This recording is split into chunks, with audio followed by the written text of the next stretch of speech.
এতিয়া বোলে পৰ্বতাৰোহণৰ বিষয়ে মই ক'ব লাগিব। ঠিক আছে, মই ক'ম বাৰু যিমান পাৰোঁ। আৰু প্ৰথম কথা হ'ল পৰ্বতাৰোহণটো মোৰ একেবাৰে বাল্যকালৰ এটা সপোন। মই যেতিয়া পঞ্চম শ্ৰেণীত পঢ়ি আছিলোঁ, এটা সাধাৰণ ঘটনাৰ পৰাই মানে মই পৰ্বতাৰোহণৰ প্ৰতি আকৰ্ষিত হৈছিলোঁ। এটুকা পঢ়ি থকা কাগজত মই তেনজিং নৰগে আৰু এডমাণ্ড হিলাৰীৰ ফটো পাইছিলোঁ।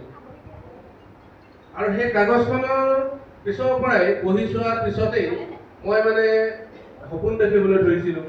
যদিও সপোন দেখিছিলোঁ মোৰ লগৰবিলাকৰ লগত যেতিয়া গৈছিলোঁ যে মই এভাৰেষ্ট শৃংগ এদিন মানে লাহে লাহে যেতিয়া মোৰ সপোনটোৱে মোৰ মনত বাস লৈছিলে, তেতিয়া মানে মই এদিন কৈছিলোঁ যে মই এভাৰেষ্ট শৃংগ আৰোহণ কৰিবলৈ যাম। কিন্তু সেই সপোন এভাৰেষ্ট শৃংগ আৰোহণ কৰিবলৈ যোৱা মানে আজিৰ ডেটত মানে আমেৰিকা মানে দখল কৰিবলৈ যোৱা বা তেনেকুৱা এখন ডাঙৰ ৰাষ্ট্ৰ দখল মানে আক্ৰমণ কৰি দখল কৰিবলৈ আনি বুলি কোৱা সপোনৰ প্ৰায় সমানেই। যিহেতু যে এভাৰেষ্ট শৃংগটো কোন দেশত আছে আমি সেইটো পৰ্যায়ৰ ল'ৰা ছোৱালী আমি নাজানোৱেই। কেনেকৈ আৰোহণ কৰিলোঁ দূৰৰ কথা, কোন দেশত আছে সেইটোৱেই নাজানো। কিন্তু জানো যে পৃথিৱীৰ সৰ্বোচ্চ শৃংগ।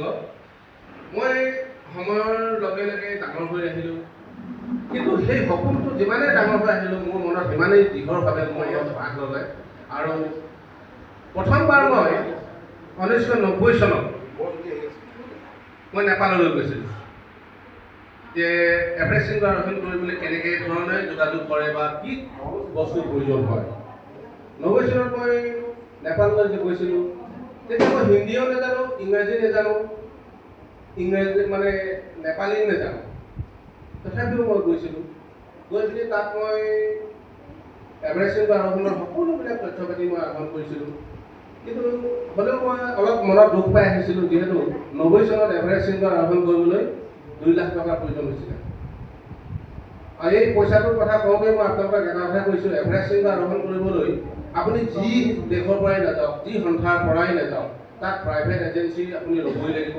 কিন্তু পাৰ্মিটখন নেপাল গভৰ্ণমেণ্টে ইছ্যু কৰে। তেতিয়া এজেঞ্চিবিলাকে 2 লাখ টকা লয়। আজিতো সেইটো পইচা গৈ আজি 30 লাখ টকা হ'লগৈ। কিন্তু মই 2 লাখ টকা 90 চনত মোৰ যোগাৰ কৰিব পৰা ব্যৱস্থা নাছিলে। মোক সমগ্ৰ আমাৰ যিটো পৰিয়াল, আমিতো গাঁৱলীয়া মানুহ, গোটেই পৰিয়ালৰ মাটিখিনি বিকিলেও 2 লাখ টকা পাইছে। এবিঘা মাটিৰ দাম 2000, 1500, 500, 200 এনেকুৱা আছিলে। গতিকে সেই কথাটো অলপ মনত দুখ পাই আহিছিলোঁ। হ'লেও এদিন মই মোৰ মনত থকা সপোনটো পৃথকত পৰিণত কৰিবলৈ মই চেষ্টা চলাইছিলোঁ।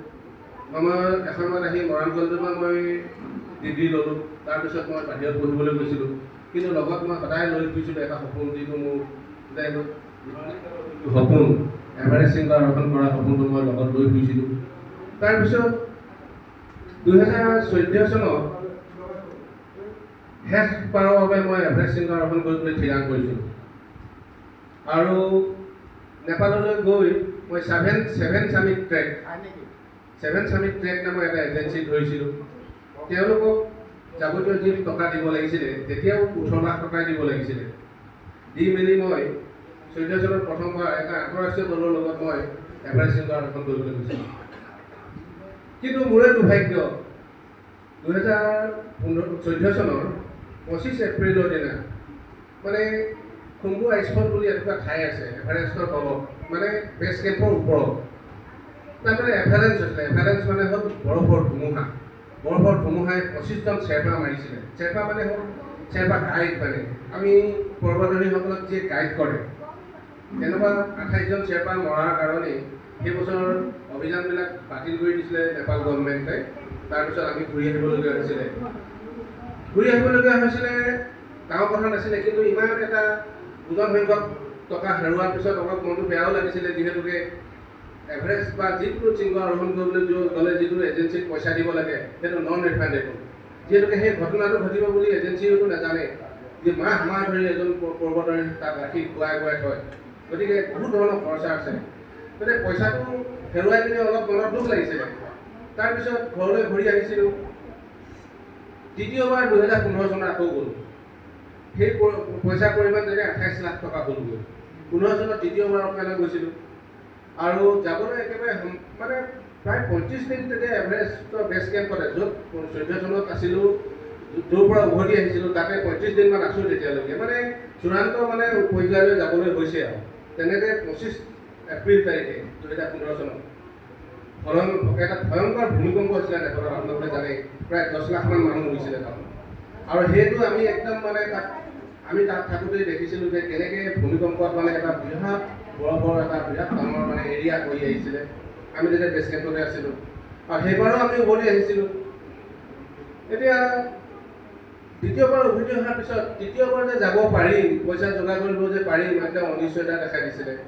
বিভিন্ন ধৰণৰ মানে ধৰক ৰাস্তা লৈ পইচা পাতি যোগাৰ কৰি তৃতীয়বাৰৰ বাবে এভাৰেষ্ট শৃংগটো পেপাৰতো ওলাইছিলে, গাড়ী বিক্ৰী কৰি এভাৰেষ্ট শৃংগ ওলাই গৈছোঁ বুলি থাৰ্ড টাইম। গতিকে বিভিন্ন ধৰণৰ প্ৰকাৰে উলিয়াইছিলোঁ বুলি কৈছোঁ আৰু। গতিকে তৃতীয়বাৰ গ'লোঁ 2016 চনত। আৰু 2016 চনত মানে 20 মে' 2016 চন ৰাতিপুৱা 7:45 মই এভাৰেষ্ট শৃংগৰ শীৰ্ষত উপনীত হৈছিলোঁ। আৰু তাত উপস্থিত হোৱাৰ পিছত মোৰ লগত যিজন মোৰ গাইড আছিলে, তেওঁ একদম নিশ্চিত আছিলে যে আমি দুইটা মানে ঘূৰি আহিব নোৱাৰোঁ তাত, যিহেতুকে 2016 চনৰ 20 মে' দিনাখন যিমান পৰ্বতাৰোহী মানে আমাৰ টাইমটোত গৈছিলে, প্ৰথমতে যোৱা কেইজন সোনকালে ঘূৰি অহা কেইজন সুকলমে আহিলে, কোনো বাধা বিঘিনি নোহোৱাকৈ। কিন্তু লাষ্টত মই আহিছোঁ একেবাৰে, মই যে জীৱিত অৱস্থাত আহিম মোৰ শ্বেৰপাজনে কেতিয়াও ভবা নাছিল। তেওঁ মোক কৈছে যে সোনকালে ইয়াৰ পৰা যাব লাগে, একদম মানে ধুমুহা এনেকুৱাকৈ মাৰিছে উৰুৱাই নিওঁ নিচিনা হৈ আছিল। মই তাক ক'লোঁ এইডোখৰ জেগালৈ আহিবলৈ মই 35 বছৰ দিন সাধনা কৰিছোঁ, মই ইমান জলদি এই জেগাডোখৰ নাযাওঁ, লাগিলে মোক ধুমুহাই উৰুৱাই ল'ব। আৰু সি মোক 2-3 বাৰ ধমকি দিয়াৰ পিছত মই যিটো অক্সিজেন খাই আছিলোঁ সেইটো মানে ৰেগুলেটৰটো 1 পৰা 3 আছে এনেকৈ পকাই দিয়ে। সি মানে অলপ সহজে খুৱাই পিনি মোক এনাৰ্জিটো পাবলৈ চেষ্টা কৰিছিলে। কিন্তু মই কৈছোঁ সেইটো কৰি লাভ নাই, সেইকাৰণে সি কেনেকৈ দিছে। কিন্তু মই গম পাইছোঁ ইয়াত বেছিকৈ আহিছে যে, তাক মই ধমকি দি লাষ্টত ক'লোঁ যে মই মৰিলে গ'লো তই যা বুলি। তাক মানে এক প্ৰকাৰমান তাৰ লগত কাজিয়া কৰা নিচিনা কৰিলোঁ মই। আৰু সি মোক অকণমান ভয়ো কৰে, মানে সি অলপ চাপৰ চুটি, মই তাক কম ধৰি পিনি দলিয়াই দিম বুলি কওঁ, সি ভয়ো কৰে। সেইটো কথাতে তাক মানে পঠিয়াই দিলোঁ, সি গুচি আহিলে। সিটো নিশ্চিত আছে মই তাৰ পৰা অকলশৰে আহিব নোৱাৰোঁ, কিন্তু মই ইমান জলদি এইটো নমৰোঁ, মোৰ সেইটো বিশ্বাস আছে। কেলৈ বিশ্বাস আছে যে মই তেনেকুৱা শৃংগলৈ যাবলৈ যিখিনি মোৰ শাৰীৰিক অনুশীলন আৰু নিজকে হাই অল্টিটিউডত কেনেকৈ মই নিজকে এডজাষ্ট কৰিব লাগে, কেনেকৈ এক্লেমেটাইজ হ'ব লাগে, সেইখিনি মই পাকৈত হৈ আছোঁ সেই মুহূৰ্তত। আৰু গোটেইখিনি অভিজ্ঞতা লৈহে তালৈ গৈছোঁ। তাৰোপৰি মোৰ এটা চিন্তা আছে, মই যে ইমান সময় পইচা খৰচ কৰি আহিছোঁ মাটি ভেটি বিক্ৰী কৰি, মইতো মোৰ অসুবিধাৰ কাৰণে মই কেতিয়াও উভতি নাহোঁ। কিন্তু প্ৰকৃতিয়ে যদি নিদিয়ে কিবা প্ৰাকৃতিক দুৰ্যোগ হয়, সেইটো এটা বেলেগ কথা। গতিকে আহি অকলশৰে আহিলোঁ, যথেষ্ট অসুবিধা হৈছিল। জীৱনৰ আটাইতকৈ মানে উল্লেখযোগ্য ঘটনা সেই মানে তেতিয়াই ঘটিছে। মানে এনেকুৱা এডোখৰত আহি গৈছোঁ, তাত 4টা ডেড বডি পৰি আছে। কোনফালে যাব লাগিব, ওপৰৰ পৰা চালে চবফালে বৰফেই, ৰছীডালো মানে ওলাই থকা নাই, মানে বৰফ পৰি আছে নাই স্ন'ফল হৈ আছে। ৰছীডাল টানি পিনি চাইছোঁ কোনফালে গৈছে আৰু সেইফালে গৈছোঁ। কিন্তু এটা বস্তু মোৰ কপাল ভাল, যদি সেই ৰছীডাল কেতিয়াবা এনেও ওলমি থাকে, পুৰণা ৰছী, যদি বোলে এসময়ত গৈ ৰছীডাল নাই বোলে আকৌ ওপৰলৈ গৈ যদি উভতি ইডালত আহিব লাগে, মোৰ দেহত শক্তি নাই থাকে, তেতিয়াহ'লে মই গ'লোগৈ হেঁতেন, আজি আপোনালোকৰ আগত থাকিবলৈ নাপাওঁ। গতিকে সেইখিনিতো অলপ কপালেও মোক মানে সং দিলে। তেনেকৈ ধৰণে আহি মেলি বেছ কেম্পত পালোঁ তেতিয়াই তেওঁলোকে ডিক্লেয়াৰ কৰিলে। আৰু অলৰেডি অসমত তেতিয়া মানে পেপাৰ পত্ৰ ওলাই গৈছিলে, তেওঁলোকৰ এটা মানে যোগাযোগ মাধ্যম আছে, কোন মানুহে কিমান সময়ত এভাৰেষ্ট শৃংগ আৰোহণ কৰিলে গম পাই যায়, মানে খবৰ দি দিয়ে। মানে গতিকে অসমৰ মই ঘৰলৈ যেতিয়া খবৰ দিছোঁ, ঘৰত অলৰেডি মোক কৈছে যে নহয় এভাৰেষ্ট শৃংগ আৰোহণ কৰিলে বুলি অলৰেডি নিউজত ওলালে। তেতিয়া মই আচৰিত পাইছোঁ।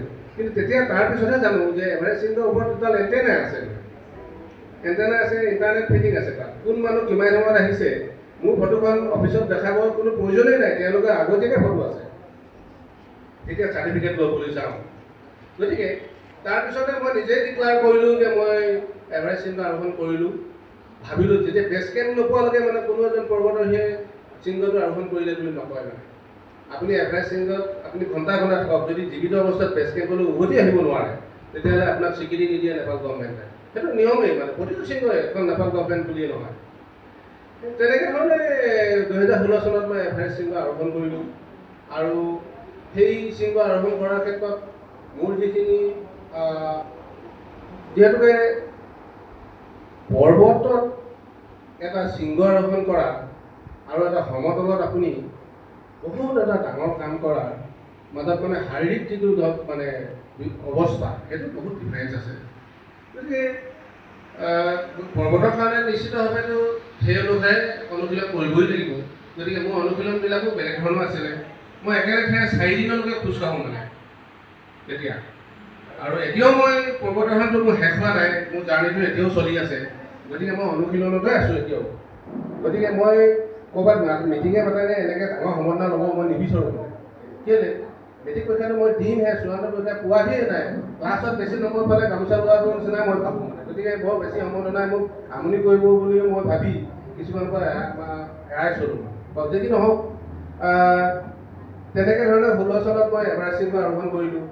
তাৰপিছত এটা কথা মাজতে থাকি গ'ল, 15 চনত যেতিয়া মই ফেইল হ'লোঁ, মই গুচি গ'লোঁ আফ্ৰিকা মানে মহাদেশৰ মানে হায়েষ্ট মানে পিক কিলিমাঞ্জাৰো আৰোহণ কৰিবলৈ গুচি গ'লোঁ।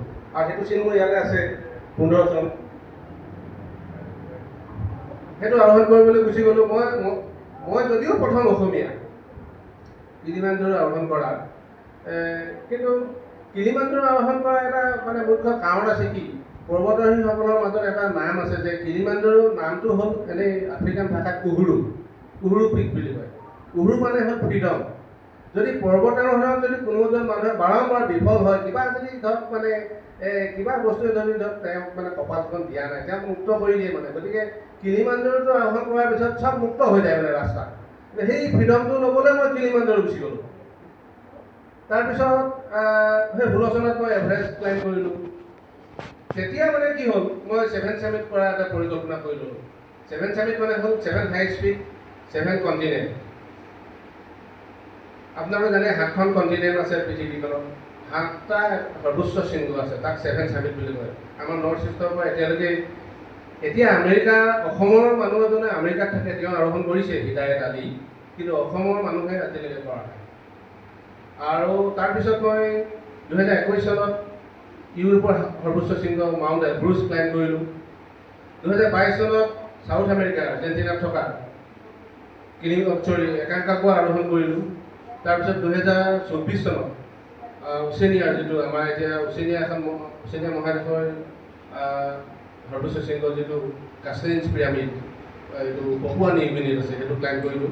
এতিয়া 7 ছামিট কৰিবলৈ আৰু 2টা শৃংগ মোৰ বাকী আছে, যাবলৈ ৰেডি হৈ আছোঁ। আমেৰিকাৰ ভিছাটো পোৱা নাই কাৰণে কিছু মানে অলপ অসুবিধা হৈছে। ডনাল্ড ট্ৰাম্প অহাৰ পিছত ইণ্ডিয়ান মানুহক নতুনকৈ ভিছা দিবলৈ বহুত তেওঁলোকে চাই চিতিহে দিছে। গতিকে আমাৰ নিচিনা অলপ মানে কম বয়সীয়া বুলিয়ে কৈছোঁ আৰু, অলপ হেৰি মানুহক মানে দিবলৈ বেয়া পায় তেওঁলোকে। বুঢ়া বুঢ়ী মানুহক দিয়ে, আমি বুঢ়া হ'বলৈ এতিয়া অকণমান টাইম লাগিবতো, গতিকে নাপাইছোঁ মানে, সেইটো অলপ দেৰি হৈছে।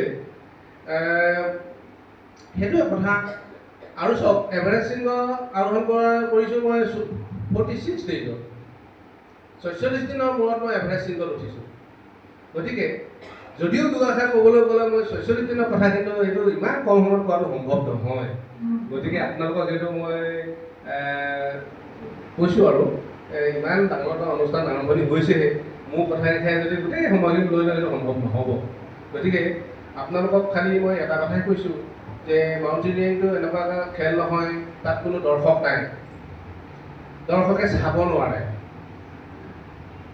গতিকে দৰ্শকে চাব নোৱাৰে, তাত মানে কি হ'ল, আমাৰ অন্য খেলৰ লগত নিমিলে। অন্য খেলৰ লগত এটা প্ৰতিদ্বন্দ্বীক ধাৰাসাহিক কৰি পিনি জিকিয়াৰ এটা মানে মানসিকতা মানে গঢ় লয় মনত, যে মই তাত হৰুৱাব পাৰিলে মই জিকিম, যিকোনো ফুটবল খেলতে হওক বা বক্সিং হওক বা যিকোনো।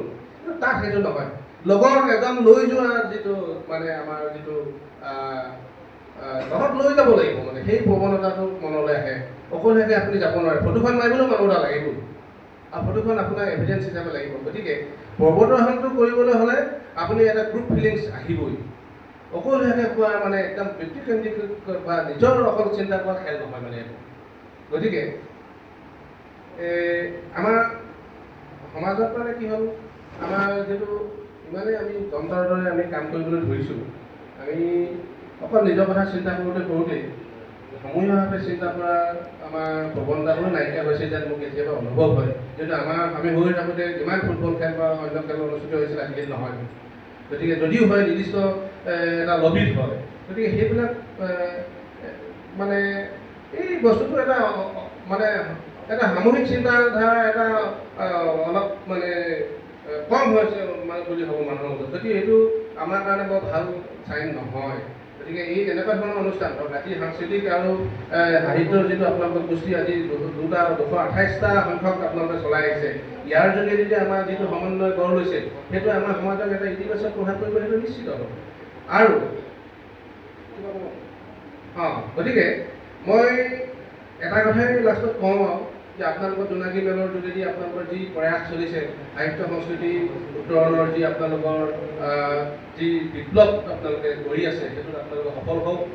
আৰু সমাজৰ প্ৰতিজন ব্যক্তিক এই যিটো বাৰ্তা তেওঁলোকৰ মনত চুৱক, সমাজখন অকণমান সাংস্কৃতিক আৰু মানে সাহিত্য দিশতো আগবাঢ়ক, মানুহৰ মাজত সমন্বয়ৰ যিটো ভাৱধাৰা সেইবিলাক উন্নত হওক, সকলোৱে ভাল ধৰণে জীয়াই থাকিব পৰা এখন সমাজ হওক, তাৰে কামনা কৰিছোঁ।